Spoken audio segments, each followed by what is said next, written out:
Okay, hello. Welcome to the Perfect Child Podcast. I'm here with Carla Manuel with Growing Gardens.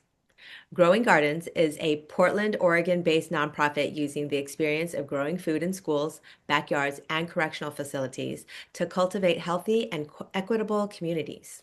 The Youth Grow program collaborates with 10 Title I schools in Portland to maintain beautiful, productive school gardens. Their educators engage youth in food and gardening, helping them develop new perspectives on food, health, and the world around them. The Youth Grow program fosters an ethic of stewardship and connection to nature while supplementing fresh food access and building healthy food habits among elementary age students. Carla, I'm also going to give a little bit of your bio. Carla Manuel is a youth grow educator. She is a first generation Filipina immigrant who has lived in the San Francisco Bay Area, San Jose, Los Angeles, and now resides in Portland, Oregon. Carla's journey has taken her from luxury hotel properties in Santa Monica to corporate dining at Kaiser Permanente Northwest and Kroger to being an ECE nutrition provider for Nike and Atlas Immersion Academies. In over a decade of service to Portland Parks Recreation, Carla piloted, developed, and was the lead instructor within a farm to school program. After completing her 2 year service with Food Corps, she is now an educator in the Youth Grow division of Growing Gardens. Carla, is there anything else you'd like to add to that? Yeah, I just recently also finished a master's program in sustainable food systems with Arizona State University. So I'm really, really proud of those accomplishments that I Yeah, and got I'm here. sure they Yeah. come in handy. Yeah, yes, it did. Indeed. There's a lot going on in the food systems field. So sustainability is a really big push for that towards that. Thank you. Yes. Yeah. Now, can you share what intrigued me about Growing Gardens is the fact that Growing Gardens helps put gardens in residential areas, but mostly also what really lights me up is the Youth Grow program at the school. So can you kind of give an overview of how it started, how the garden is incorporated into the curriculum at the schools, and how the program has been able to grow? Well, it's been kind of a movement. I don't know. This is a nationwide movement of garden education and farm to school. So Oregon has a really robust farm to school program, and movement that is centered with three pillars. One is in the classroom, the second is in the cafeteria, and third is with community. And with the classroom, we incorporate the garden as a natural STEM lab for kids to observe, to use their natural observation skills, to be able to look really closely at their environment. And so we incorporate lots of like social emotional learning lessons. We incorporate a lot of lessons with bugs, with good bugs, with soil content, with plant anatomy and showing kids how to grow their own food. Now, this movement can also be incorporated inside the classroom, as well as in the garden. So we also invite our teachers to use the garden as a classroom space, as an additional space for them to cover their core curriculum and their core standards, so that you can have practical applications from what they're learning in theory in the classroom and into the garden. So the classroom learning is about basically teaching the kids just basically their environment and like showing them all the wonderful skills. We incorporate our five senses since kids are sensory learners. The five senses is a wonderful way for them to relate, and to also bring those experiences in real life. And we also show them how to cook their food because that's a Yes. really the tasting part is what really connects the garden and what we're growing in the garden to what the kids are eating. And so teaching them how to grow their own food and very simple recipes and how to actually incorporate them in their daily lives for eating. And so Well, and that'll, sorry, go ahead. Oh, I was going to say I had the opportunity of visiting Scott Elementary School, and Yes. when I was there in the garden with Amber, I looked at a plant and I was like, "Oh, is that Mizuna?" And she said, "Yes." And it was already blossoming flowers, and she says the kids love to just grab the flowers because they taste sweet like honey. And so she gave me a bundle of flowers, and we're just munching on it. And imagine the kids having that. That's just so extraordinary. Yeah, it's an wonderful experience. They light up when they realize that the food that in the garden is actually all edible, and they light up when they see where it comes from because it doesn't come from a grocery store shelf, right? It comes from somebody who actually intentionally grows the food, and we're very, very lucky to be able to show kids, just have them. I mean, one of my intro lessons is to obviously give them something to taste using the five senses to be able to like, make sense of the garden and the world around them. And then what brings it all together is them actually tasting the food. So I had a bunch of grapes, in my hand, and I showed it to the kids, and they're like, "What's that?" And I'm like, "It's grapes.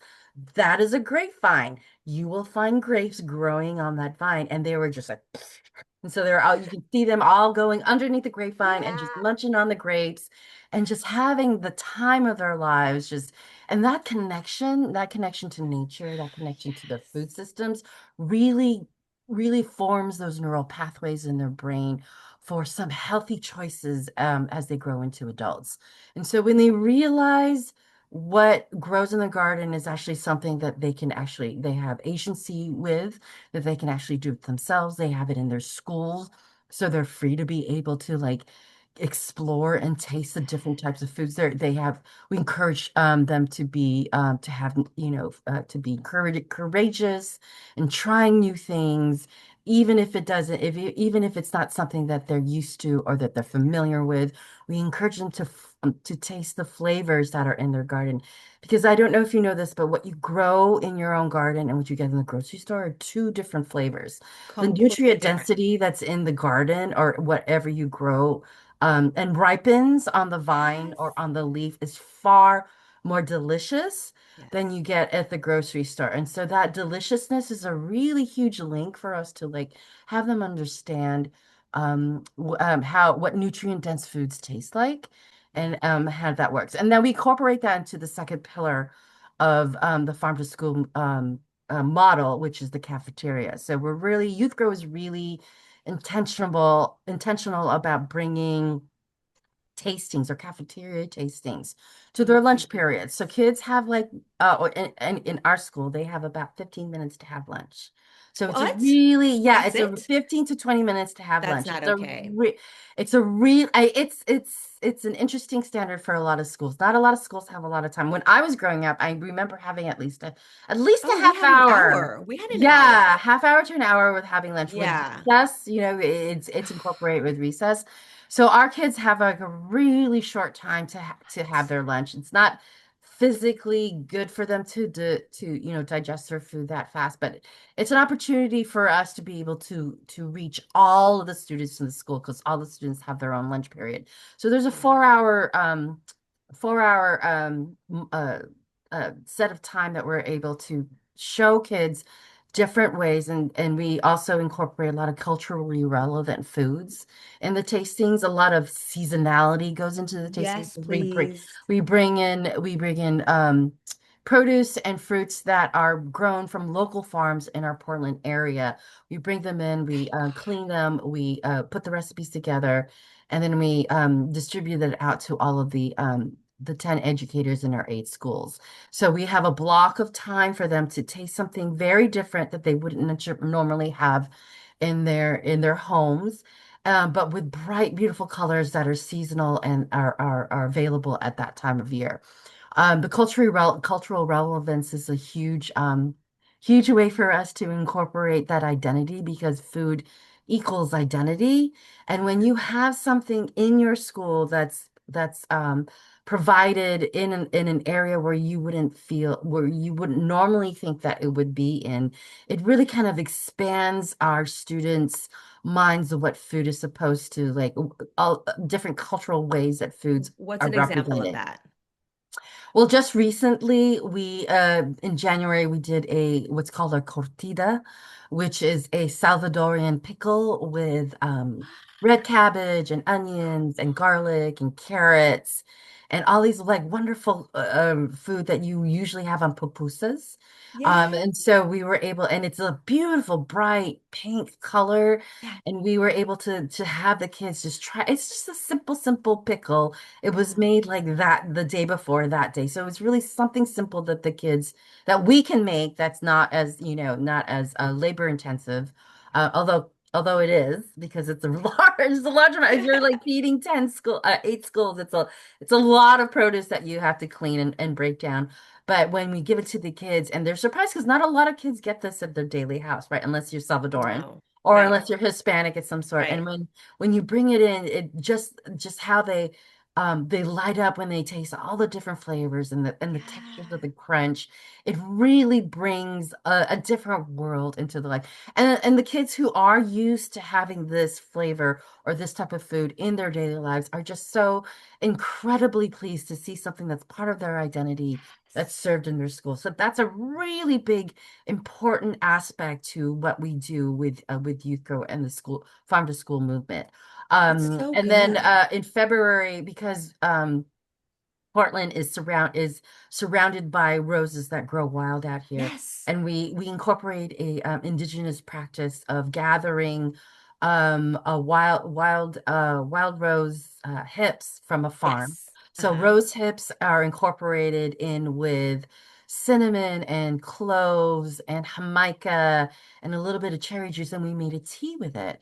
And then we Wow. we expand the children's knowledge about how in just their city that they're surrounded by food and medicine because rose hips Yes. have a huge amount of vitamin C. Vitamin C. Yeah, Yeah. and this is the time of year where lots of people start to get sick, right? It's like Yeah. the end of the winter season and everyone's like just really kind of like crunching together in small rooms that are heated up. So everyone has a chance to like share their cold. So this is a way for us to like share that this is a very simple way that you can bring health into your body by Yeah. using something that's locally grown and get having them Yes. understand that aspect of their ecology and and bringing in indigenous knowledge into their lessons Yes. as well. So that's a Yeah. really big part. And when I was at Scott Elementary, they said that they will take the herbs and they'll harvest them in the summer, spring, summer, and then they'll let them dry. And then in the winter, they bring it as tea for the children, right? They understand that, oh, we've dried them and now we have winter tea that's warming and healthy. So it's that kind of like you were saying, the seasonal, but the cyclical and how the earth continually provides. Oh yeah, there's such an abundance out there, right? I mean, we have such an abundance that we are not necessarily aware of. Yeah. But yeah, we do gather herbs and flowers and medicinal aspects to that we're growing in every one of our garden. We gather them in the summertime, we dry them up, and then we put them together in like herbal pillows, like lavender pillows for them to sleep in so they can sleep better at night and be That's more so attentive sweet. during the day and teas to help them feel better and warm. And so we give them a bit of sunshine that was grown in the summer into the Summer. winter months. And it just, like you said, it's a cyclical and a full holistic way for us to kind of like also teach the kids about preservation because it's a Yes. huge part of like our food systems is like you can actually dry and preserve a bunch of stuff that's grown in the summertime to enjoy in the winter 6 months later. So yeah, that's a wonderful part of what Youth Grow does when we're teaching kids. And then the other pillar for farm to school is community. So obviously we have school communities and schools are really wonderful hubs for food distribution. I Mhm. mean, you have instant access to the families, to the neighborhoods, to the teachers and administrators that are in our schools. And so all the harvest that we get during the summertime, we actually distribute it out to the families. So at pickup, when kids get picked up from school, we will have we'll have a table out for the produce that we just picked like less than an hour ago for them to take home to enjoy, to tell their parents, say, hey, this came from the school garden, you should taste it. And also part of that community aspect is to also provide and assist in food pantries. So Yes. we're lucky at our school at Scott to be able to have partnerships with other organizations like Latina Network and Urban Cleaners who partner together to have food distributed and gleaned from different grocery stores to be able to give Yes. out to our families. Also, Oregon Food Bank is also involved once a month where we get a huge order of pallet of lots of food that's seasonal, Yeah. and we distribute that to the community and to the neighbors. And then Scott themselves have received a grant to be able to have a dry storage or self-sustaining or self safe food availability like dry beans or dry rice or Yeah. masa or even simple things like diapers or laundry detergent. And we've had because of the climate right now, there are lots of families who are afraid to leave their homes to do any grocery shopping. So Yeah. we have a provision for them in several different Yes. ways for them to sustain their family and to have fresh fruits and vegetable access to fresh fruits and vegetable at all times of the year. So we're very, So very this proud of that. so this program that you're partnering with Oregon Food Bank Mm. at Scott, couldn't any elementary school also do the same and be able to Oh yeah. distribute all of these things to their community? Yeah, it takes a lot of organization. It takes leadership and lots of volunteers. We couldn't do it without the parent volunteers at all. But Yeah. then we're able to help kind of like schedule us in for like certain ways. It's not all at once. Like Oregon Food Bank comes once a month. We have the urban cleaners come and bring glean food from grocery stores and from other farms every other week, so Urban twice a cleaner. week. The dry goods food pantry is open once a week. So there's like several different, and then of course when we have produce Yeah. in the garden, right now it's our winter season, so we don't have a lot. We do have winter vegetables like you saw the Mizuna, and we have Yeah. some broccoli growing up, but not enough for us to like distribute. So we give it to the kids to eat and to taste. Yeah. But when we do have lots of tomatoes or grapes, or it would last year because of the heat, we had a bumper cucumber season. So we were able to just give out cucumbers and Amazing. yeah, and we're also another aspect is to basically glean from other gardeners because we have lots of people who garden here in Portland. They have an abundance of food that they couldn't possibly eat So themselves. somebody went out into the community and let them know that if you have an overabundant harvest, please bring it to the school and we can Oh, distribute. actually, Somebody did yeah. that.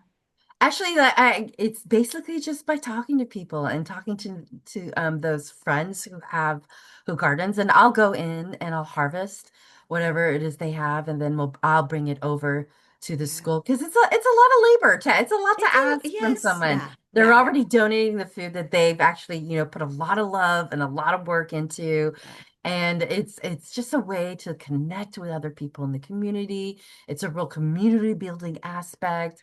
Oh So my it's gosh. yeah, so it's another we've just incorporated it in just this past year.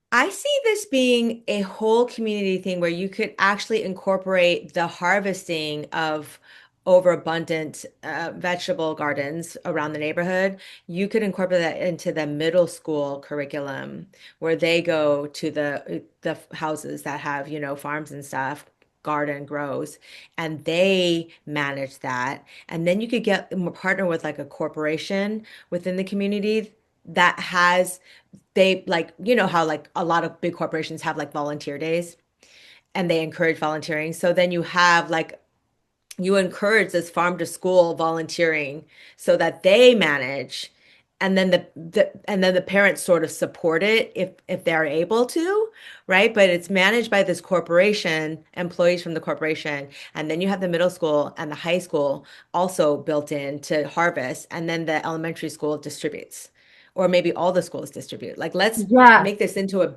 bigger community thing where everybody sets that intention to distribute food.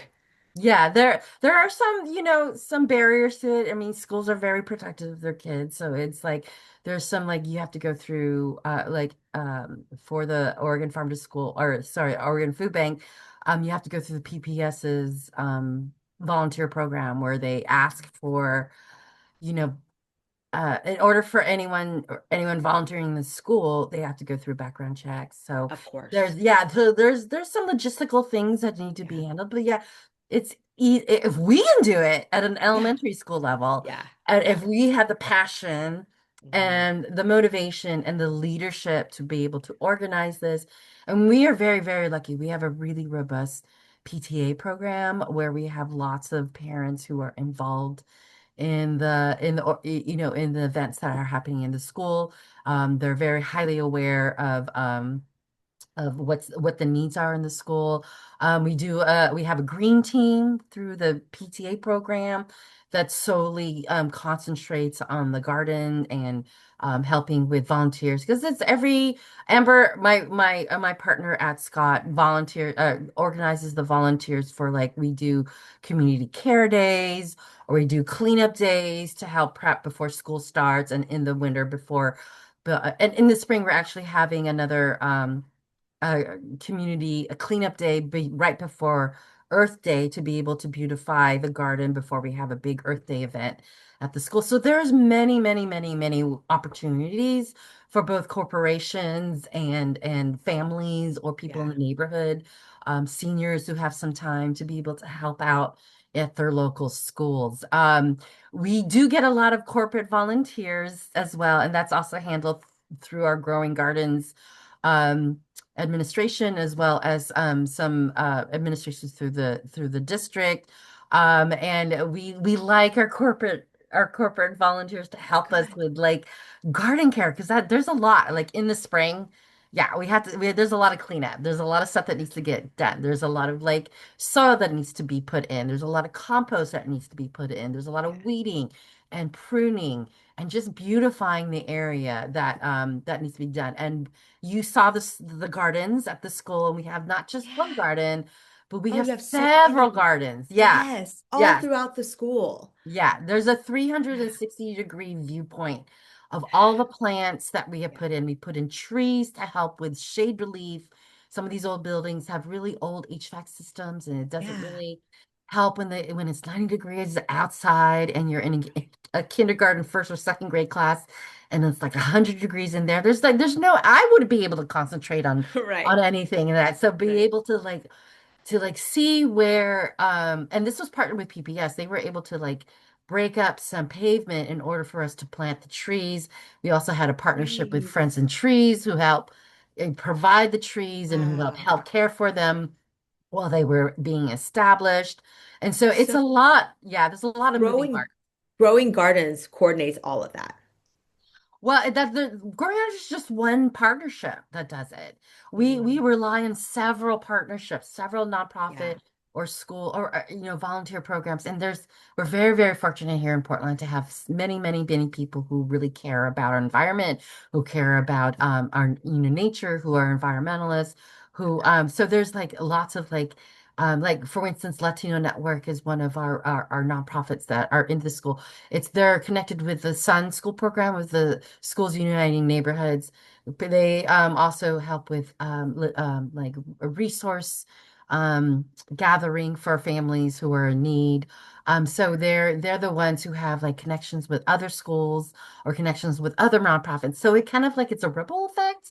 So you have just Yeah. no, you don't have just one doing it. You have several organizations partnering together to Right. help with this. So you see that growing in these times of need Yeah. where recently when the STAT program was diminished, was cut Yes. back. Yes. You saw a lot of like activity of Yes. organization for us to be able to make sure that our kids and our families and our communities are fed, and they have access to fresh fruits and vegetables, and that Right. they know where they can get resources if they ever need.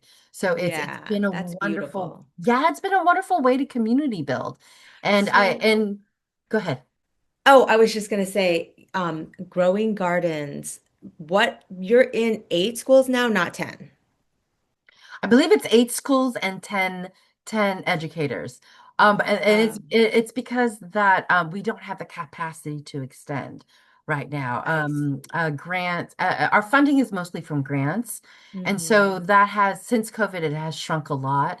And so we're finding ways to be able to provide our service to schools. But unfortunately, because of that, funding stream is not very reliable. We've had to cut back in ways, and that's where the partnerships actually have grown, is because um, our capacity is very limited, and so we rely and really work on trying to find other partnerships that we collaborate together for us to be Yeah. providing these services. Right.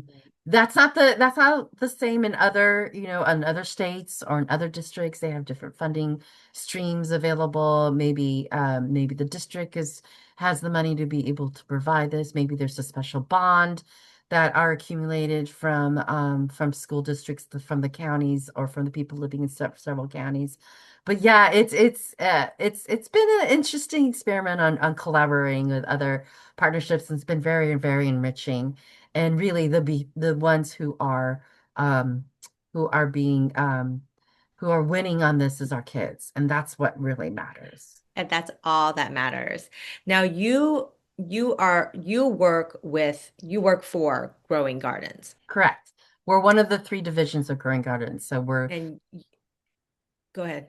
we're in the Youth Grow program, which I you had just mentioned before. Yes. Right. And so you don't have any kids actually going to Scott Elementary. I don't, but Amber You does. don't. My partner I does. remember. Yeah. Yeah. Yeah. So, but Mm. and Amber's also works for Growing Gardens. Correct. Yes. Okay. Yeah. Yeah. We're very fortunate to have two coordinators, and we only work part-time. But Amber is our garden coordinator and school program instructor, and I'm in the in-class um, um, instructor, and we also do summer school as well. So we're there all the time. Yeah. Yeah. It's really Yeah. great. And even when you were describing what the children experience in the garden when they're there, it sort of just because I could imagine it, it regulated my nervous system just to know that they're in there and what it feels like. And I really loved when I was able to speak with Amber because I asked her how you guys incorporate the garden into the curriculum. And she says, depending on the grade level and the kids' ages, they're journaling, they're cooking, they get to experience, like you said, the five senses in the garden, they're composting, they're planting. You guys have an after school program, and the garden supports science and math, among other things. And the children get to use their energy to support something good, just everything that you've mentioned. But these are the things that, especially journaling, you and I were talking, I think that's incredible to introduce that to children, just to kind of bring them back to themselves. And so, just can you talk a little bit more about that aspect of having a productive garden in the schools? Well, gosh, I gotta say, journaling has been a game changer for me when it came to instructing the kids and having them retain memory. And we have a really big school system. We have about 550 kids at Scott Elementary. And so, since we only work part-time, I only get to see a classroom maybe once a month or once every other month, depending on the season. So, getting them to retain the memory from the last lesson has been kind of a struggle because at the end of the school year, we give out surveys to the kids, and it was in the first, like, I've been at Scott for 5 years, so the first 3 years it's been kind of a struggle for them to remember it. So I always go back to taste. So we went on a workshop for an indigenous curriculum for Pacific Northwest regional foods. It's called 10 Gather Grow. And that workshop gave us some really enriching ways for us to add to our curriculum that we've been doing. Most of our curriculum is based on the food court curriculum, as well as some educator that's linked to the standards that some of our educators have collected and put together. And it's a living document. It's a growing, depending on the needs of our kids, it's a growing and changing curriculum. But this particular one, the Indigenous one, is something that our native friends have been doing for, time immemorial. And for that, they showed us how to make very simple stick journals, which is great. I don't know if I have I'm gonna look to see if I have an example here for you. But it's just plain pieces of paper. You can use recycled calendars with really colorful pictures or animal pictures or flowers to use as their cover, or just, plain construction paper that the kids can like decorate and put their name on it. And then they use that as a way for them to do the sacred act of observation, or we call scientific observation. And so, in the beginning, in the first class, our intro lesson is about them forming their own journal so that they can write their notes. And when you have that physical ability to think of what it is that you want to write down and physically use your hand to write something down, there's that connection Yeah. between your hand and the physical act of writing down and building those neurons in their brain Yeah. to give them those pathways, to do critical thinking, to have critical thinking skills. And so that allows them to do it. They can draw if they don't want to write anything down. We Yeah. do encourage them to use their standards, to use their adjectives, to use their nouns. And that's Hmm. part of and that's a wonderful way to use their Yeah. standards in the garden, to be able to be expressive, or to just like free form and write, or just even to doodle, whatever they feel that that Yeah. particular child needs to do, because learning is dynamic. It's not a static thing. Right. Every child has a different way for them to retain memory. And so Yeah. every single lesson, we have them bring out their logbooks so they can do their observations, Yeah. before they actually do like a cooking class. So Yeah. an example of that is the last cooking class that I did is with the fourth graders, and we did a fried rice recipe for the advent of Lunar New Year, which is, Hmm. so we were able to like another culturally relevant, celebration about food. And so I was able to like bring out four varieties of rice. And, as you know, there's several different varieties of rice for them to actually observe, take a look at the differences between all the rice, write down what color they are. And then when they were done with the rice, they went into the garden and harvested something that they would put in their stir fry. So we had the mizuna and we had some broccoli, we Yeah. had some green Great. onions, we had cabbage, and for them to just harvest one thing and to Hmm. bring back and do those observations once again, write down or draw what it is that, basically the recipe of Yeah. the stir fry. And then after they did their harvest, I gave them the rest. It was a rainbow garden stir fry recipe. And so I gave them three different colors of peppers. I gave them purple cabbage. I gave them Hmm. carrots. I gave them green onions. Wonderful. Yeah, for them to actually also observe and write down in their journal. And once that's done, I have them put the journal away because I don't want their journal to get dirty, Right. yeah, so that they can preserve it, because at the end of the year they actually take it home. So Yeah. after Beautiful. they put it away, they break down all the vegetables. I break them into teams. They Yeah. break down all the vegetables and then they put it in a little bowl, and they can see all the beautiful colors that are in the vegetables.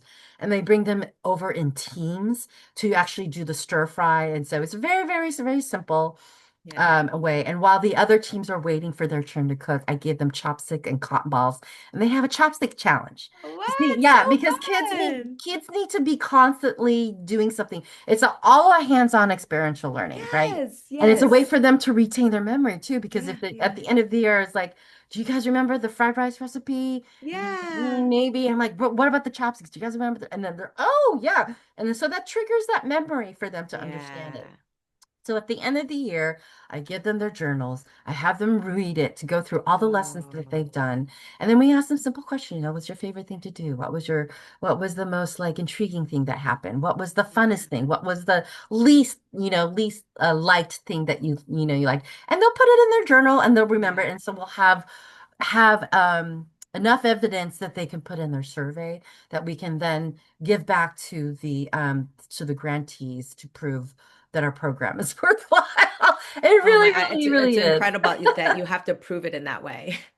Yeah, well, I mean, they're you can giving us just see money. if they just Yeah, go and observe, you just think about it. But that's amazing for them to be yeah, able to see the journals because yeah, there's so much going on in there. And just the yeah. fact that each kid has this journal, that's amazing. That Yeah, and alone, again, everybody needs to send grants over to yeah, Growing Gardens. Hello. it's very And worthwhile. And then, corporations. sorry. Can't corporations just make direct donations? Oh yeah, absolutely, Right? Like I hope that there's absolutely. like a lot of people listening to this, corporations, because you can make a direct donation and literally what you're doing is you're enlivening the next generation of kids that are going out into the workforce. Don't you want these kids that have tons of creativity, that have the power of observation? This is what we're doing here, Yeah, right? yeah, It's enlivening because to be honest, and this might just be my opinion, but I feel like the regular conventional school is a little bit deadening.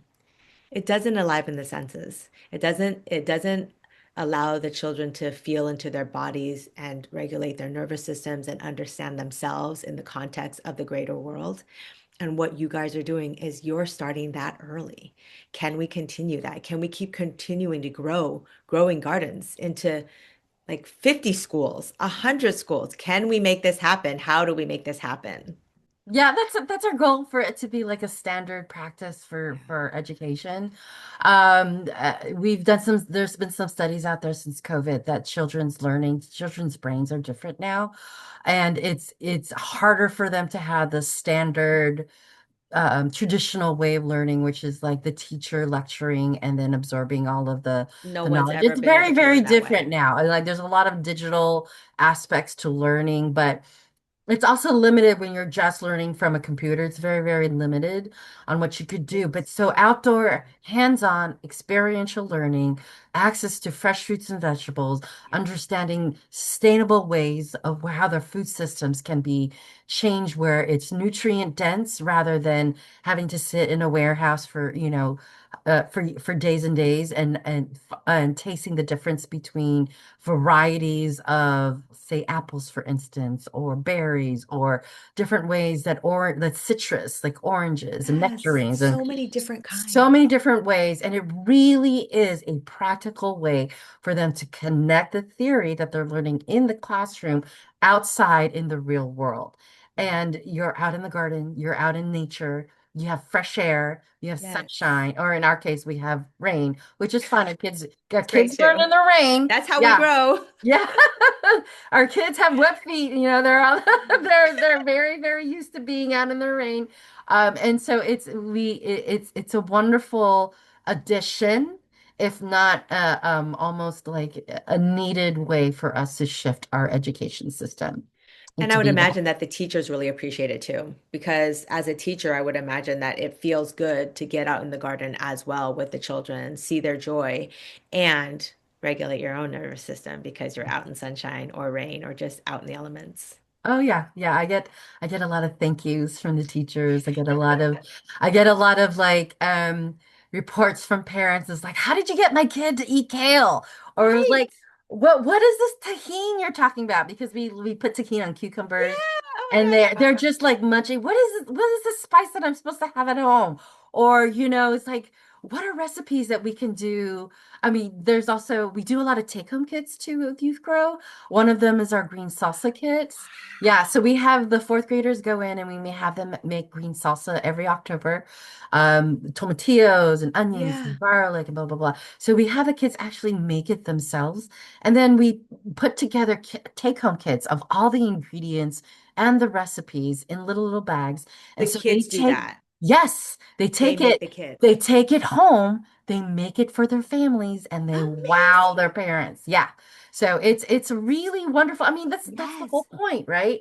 To be able to show them ways to make simple foods, Yes. nutritionally dense foods, take it home and make it for your families. And what also comes to mind when you talk about this and bringing the gardening to the children and having them experience the foods that you guys grow is I was recently at the farmers market and one of the farmers that I go to, Sunlove, she said, "Oh, because I was buying bitters. I was buying cress." And she was like, "Oh, have you ever had this? It's bitter, but it's sweet. It's so interesting." And she goes, "I bring vegetables to my kids' second and third grade class, and all the kids gravitate towards bitter. Every time we give them something sweet, they're like, no, we don't like that sweet vegetable. They love bitter. Yeah. And do you like, I think that as adults, we forget that children exist. And so we just Yes. assume that we just throw things at them. And this is where, when you have this ability, give them the agency to learn about new things, you then find out more about your child. Oh, you do like these things. Oh, you're bringing this to me. There's that then we recognize them, and we realize that, oh, you matter too. Oh yeah, they do. They're our future. They're definitely going to Yeah. matter. Yeah. And we have and we're trying to give them, like I said, access and exposure to fresh fruits and vegetables, but it's also like ways for them to have choices for their own health, for to have agency for their own physical and mental health. We show them really simple ways of self therapeutic, self-taught ways by using the senses to bring their bodies into regulation. And this is not just for kids, but also for adults. But Yeah. the adults, kids are very, very curious. They really Yes. want, We're they're naturally far more curious curious than adults are, right? because we're jaded, because we were made to go through the conventional school system. Yeah. Yeah. And I mean, how many I wasn't exposed to like sorrel. I don't know if you know what sorrel is, but it's a Yes. plant. Yeah. So Sour. it's a plant that's just has a very pungent sour. And we Yeah. have one building in our classroom where we can't bring any citrus in. And so when we're doing the five flavor profile lesson, I can't bring anything that's a citrus for sour or anything that has citric acid in it. But I Yeah. can bring sorrel and sorrel is a real, and then I have to guard my sorrel plant because the kids will just sit there and just graze on it like little Right. lambs and want to eat the Yeah. whole thing. But I'm like, wait, you gotta like save some for the rest of the school. You gotta save some Right. for the so Oh it's my yeah, God. don't uh uh it's really funny how we kind of like forget that kids are growing creatures, that Yeah. their minds are still like forming, their neural pathways is still forming, and Yeah. the more you can expose them to different ways of sensing, Yeah. um, and especially with taste, because that brings it all together, Yes. the more that they'll be more curious, they'll be apt to eat their vegetables. Those kids that grow their own vegetables, Yeah. cook their own vegetables, will eat their own vegetables. They're Yeah. more apt to do so as Yeah. children, and they're more apt to choose that as they get older. Yeah. Now tell me a little bit. I don't know if you, because I know you specifically work with the Youth Grow program, but are Correct. you familiar with the rest of Growing Gardens? Because if I'm understanding correctly, Growing Gardens also helps people with their landscaping to grow gardens at home. Yes. So can you speak So a our little bit more about that? Oh gosh, yes. The rest of the other the other two pillars of the Growing Gardens team, which is home gardens, which is in the home, and then Let Us Grow, which is in our correctional facilities.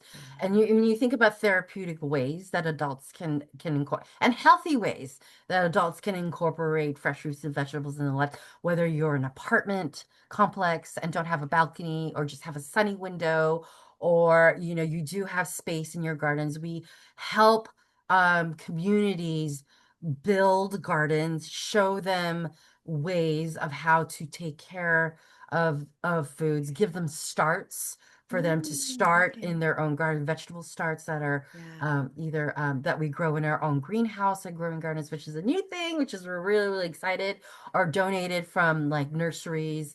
Yeah. Um, we do get donations from nurseries, which is such a blessing. It's so amazing. And we build them in their homes. We give them the tools and the skills to be able to grow their own food. And we also keep in touch with them to make sure Oh, that they, good. if they have any need for resources, or if there's a certain either a blight or a certain type of like insect that's infesting their garden, we can help them counteract that. And so that's one way of like incorporating that into neighborhoods and communities. And our Let Us Grow program is just an amazing program. We're in all correctional facilities except for maybe one or two in Oregon. And so Okay. we put in, because I think we all know that the food that's served in our Oh, correctional terrible. facilities are not the most nutrient dense foods. So No. this is a way for us to bring in that skills and those knowledge to the residents that are there for them to actually bring in produce, fresh fruits and produce Yeah. into their kitchen and be able to serve, the entire residential area. We also bring in edible herbs and landscaping for flowers in areas like courtyards. Yeah.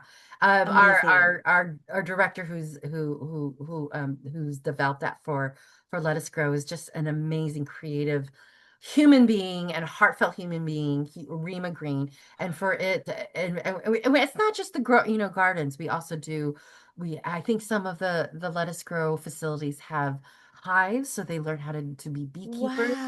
We have Wow. certification programs for them to be certified Oh in gosh. environmental studies Amazing. so they can get jobs outside of the Yes. facility. Yeah, Yes. yeah. So there's so many different aspects to what Growing Gardens does for our community that really kind Yes. of like enriches The our community. yeah, absolutely. Absolutely. Yeah. Now, one thing before we end, I think Jason had mentioned that you might have even started a growing garden within a hospital setting. Are you Yeah. Well, there's a movement out there called Food is Medicine. It's yep, yeah, and then there's a what's called a I think some hospitals have and some insurance providers have what's called a Veggie RX program where dietitians and nutritionists can like prescribe fresh fruits and vegetables for basically preventative healthcare to help with Yeah. getting them healthy, to Yeah. help with weight Great. loss, to help with yeah will help with like diseases such as like diabetes or heart Yeah. disease or Right. obesity. So the Veggie RX program is something that's really it's very small, but it's a growing movement, and we're trying very heavily to incorporate.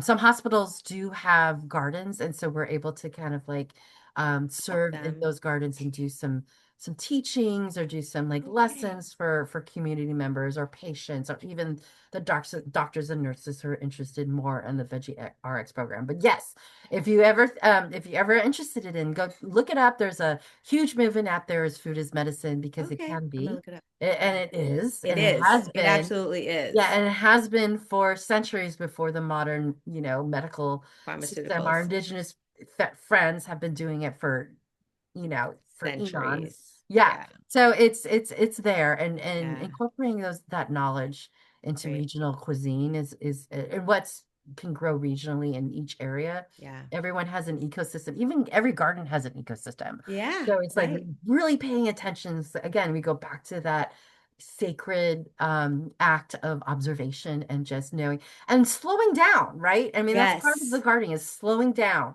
and being intentionally aware Yeah. of what you're growing and what your environment can provide is like a really Yeah. good lesson that we forget that we can do, that we Yeah. get from our And we native can friends. speak to our plants and it makes them Yes, happy. Like yes, just walk in and tell them you love them and thank them for being there. yeah.